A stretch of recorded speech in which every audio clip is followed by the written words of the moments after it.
Hey everyone, welcome back. Thanks for joining us. Today, we've got a brand new story to share with you. So let's dive in. And don't forget to subscribe to our channel to stay updated on all our latest content and show your support. I was born in India. When I was 10, I moved to a small country town in Australia when my dad got a job here. It sucked. I was small, fat, brown, had an accent, and didn't understand the culture. A bunch of racist nutjobs at school bullied me and life sucked. Thankfully, I kept my grades up and got a scholarship to study science at a major university in a major city. During my first day of tutorials at university, I noticed there was a shy, awkward-looking, chubby Indian girl sitting by herself. Her name was Rani, and she too was from a rural town. She had just moved up here with her second cousin. We quickly bonded over how bad high school was and how nice it was to be in a multicultural city.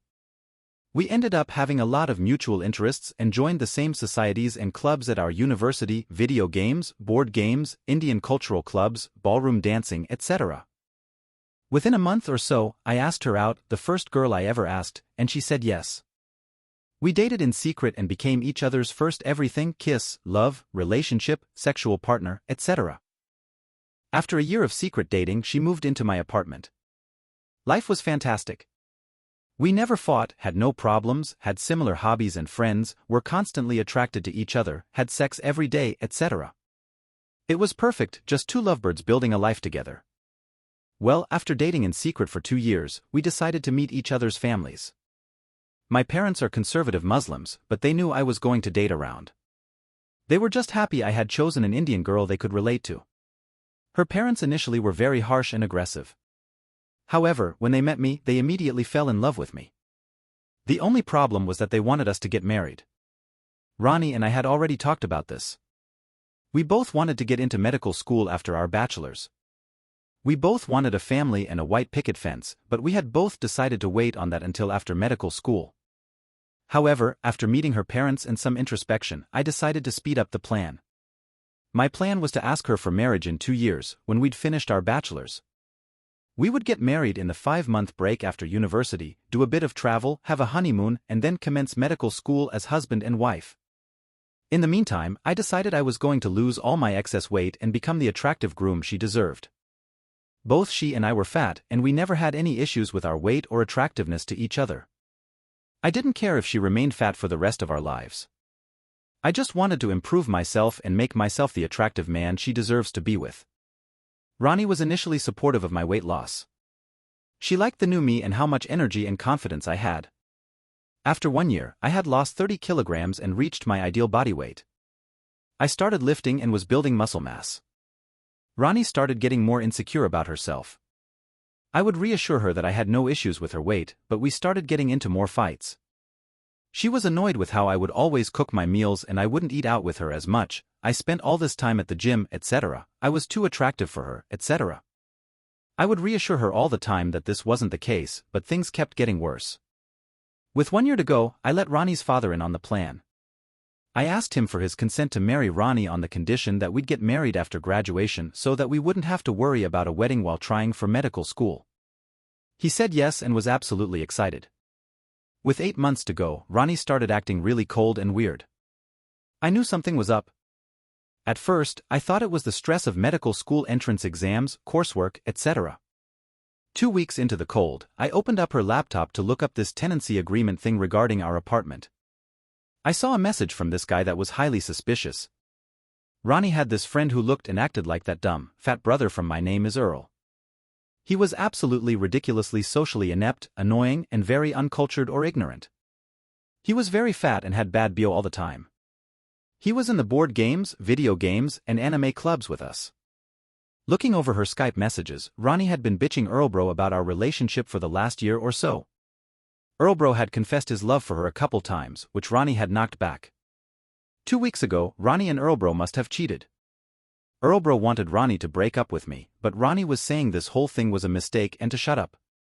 Well, I saw red and immediately packed up my sh*t. I printed the messages out. I tell my landlord that I won't be renewing my lease. I text Rani that I know and that we are through. I quickly move most of my stuff, I don't have much, most of our stuff was Rani's, into my friend's house and tell my friends to shield me from Rani. Well, Ronnie found out and went ballistic. She apparently ran home and saw my stuff gone. She went to our mutual friend's house and started bawling her eyes out. She tried contacting me, but my friends deleted all her messages, etc. Apparently Earlbro was a drunken mistake, she never wanted to hurt me, etc. The reason she cheated was because she thought I was getting fit so that I could find a better girlfriend and upgrade from her. WTF? Could I please meet her for another chance or closure? I decided I was never going to talk to her again, something I have successfully achieved. Ronnie's dad started blowing up my phone a day after dumping Ronnie. He aggressively demanded an explanation of why I broke her heart. Her two older brothers also called and made threats, etc. I didn't reply to their voicemails. Instead, I sent a huge email to both Ronnie and my parents. In the email, I wrote out a heartfelt message explaining how I had envisioned Ronnie and me getting married, but she had cheated. I copied in the screenshots of her message, and that I apologized for causing a scene and diminishing our family's status. Indians care a lot about family status, but that I really like my space so I can concentrate on getting into medical school. Within an hour of sending the email out, Ronnie's dad called up. He was very apologetic. He said his girl was very sorry and that it was a mistake. He said he would drive up and beg at my feet to take Ronnie back, and he offered me money. I accepted his apology but said I didn't want any further contact with her or her family and wished them all the best. A week later, Ronnie's family drove down to our city. They took Ronnie back to their country town and pulled her out of her courses. She didn't graduate on time and couldn't apply for medical school.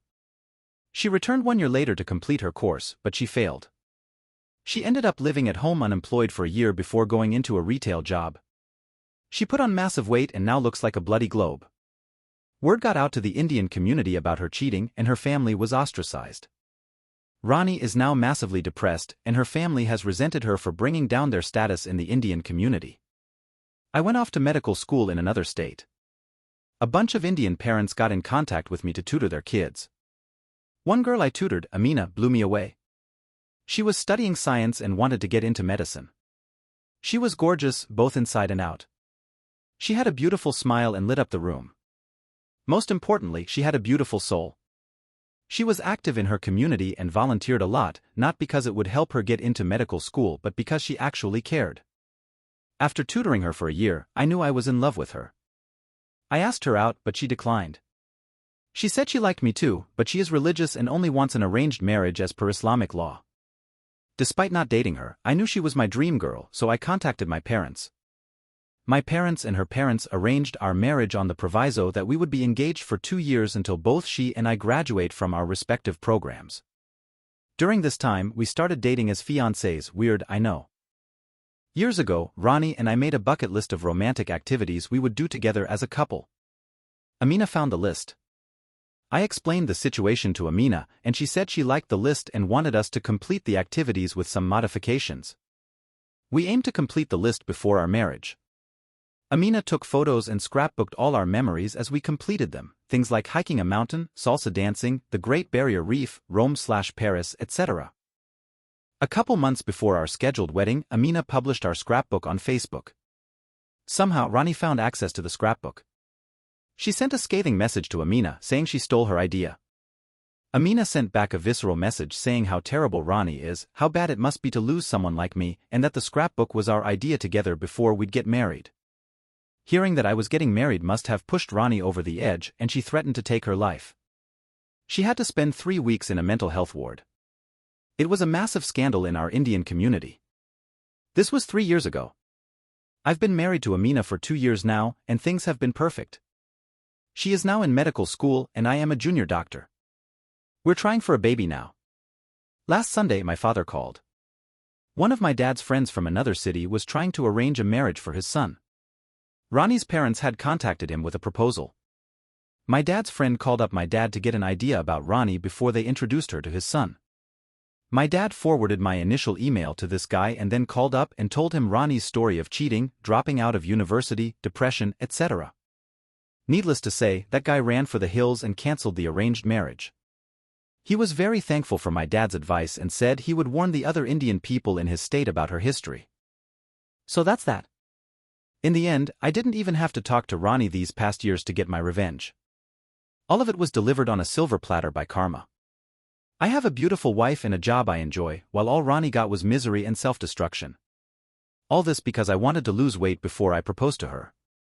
It's probably not pro-revenge, but I still get a kick out of it, and maybe some of you guys who are unlucky with love will find some peace or joy reading this.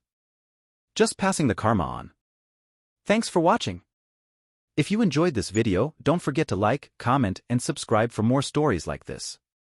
See you next time.